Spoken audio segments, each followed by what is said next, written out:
اعوذ باللہ من الشیطان الرجیم بسم اللہ الرحمن الرحیم والصلاة والسلام علی محمد وآلہ الطاہرین رب اشرح لی صدری ویسر لی امری واحلل عقدۃ من لسانی یفقہوا قولی۔ قابل احترام سامعین و ناظرین، زکوٰۃ فطرہ کے حوالے سے گفتگو ہے۔ اس کی اہمیت کے حوالے سے خاص طور سے ائمہ اہل بیت علیہ السلام کی نگاہ میں جو اہمیت بتلائی گئی وہ انشاءاللہ مختصراً بیان کی جائے گی۔ خود قرآن کریم کی طرف اگر نگاہ کی جائے تو پروردگار متعال نے جہاں جہاں نماز کا ذکر کیا ہے اکثر اوقات اس کے ساتھ ساتھ زکوٰۃ کا ذکر کیا ہے۔ اقیموا الصلاۃ و آتوا الزکوٰۃ، اور یہ بات بھی ذہن میں رہے، اس زکوٰۃ سے مراد صرف وہی زکوٰۃ نہیں ہے جو ہم چند اشیاء پہ نکالتے ہیں، اگر گندم اتنی مقدار میں پہنچ جائے تو زکوٰۃ دی جائے، یا تو پھر چوپائے جانور وغیرہ مثلاً 5 اونٹ ہوں تو اتنی زکوٰۃ دی جائے، وہ تمام اپنی جگہ ہیں، مگر اس سے پہلے زکوٰۃ فطرہ ہے جس کی اہمیت پہ یہ آیات اتری ہیں۔ کس طریقے سے کہہ رہے ہیں ہم؟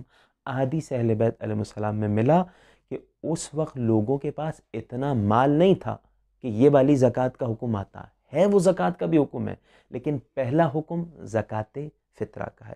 اس حوالے سے، اس کی اہمیت کے حوالے سے چند احادیث پیش کی جائیں گی۔ خود حدیث میں ملا، امام جعفر صادق علیہ السلام سے حدیث ہے، نزلت الزکوٰۃ ولیس للناس اموال وانما کانت الفطرہ، زکوٰۃ نازل ہوئی، زکوٰۃ کا حکم نازل ہوا قرآن کریم میں، اس وقت لوگوں کے پاس اتنا مال نہیں تھا۔ اس سے مراد کیا ہے؟ اس سے مراد، پہلی مراد یہ ہے کہ زکوٰۃ فطرہ، یعنی زکوٰۃ فطرہ کی اہمیت کا اندازہ یہاں سے لگایا جاتا ہے۔ اس کے علاوہ بھی اہل بیت علیہ السلام کی احادیث مبارکہ میں بہت زیادہ اہمیت ہے زکوٰۃ فطرہ کے حوالے سے۔ حدیث موجود ہے، یہ حدیث بھی امام امیر المومنین علیہ السلام سے ہے۔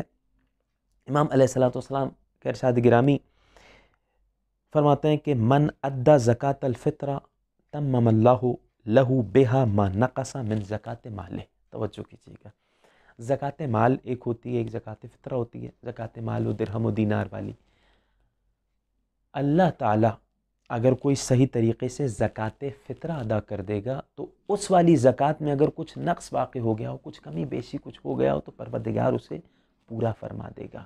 اہمیت زکوٰۃ فطرہ پہ اتنی ساری احادیث ہیں، یہ واجب ہے، صرف سنت نہیں ہے، واجب ہے۔ مولا کائنات سے یہ حدیث ایک پیش کریں گے۔ امیر المومنین علیہ السلام کا ارشاد گرامی ہے کہ خطبہ دیا، پورا طویل خطبہ موجود ہے، اس کے درمیان کا ایک حصہ پیش کر رہے ہیں۔ فاذکروا اللہ یذکرکم، اللہ تعالیٰ کو یاد کرو وہ تمہیں یاد رکھے گا۔ جو قرآن کریم کی آیت دی ہے، اللہ تعالیٰ کو یاد رکھو وہ تمہیں یاد رکھے گا۔ وَادْعُوهُ يَسْتَجِيبُ لَكُمْ، یہ عید الفطر کے موقع پہ مولا کائنات نے خطبہ دیا تھا۔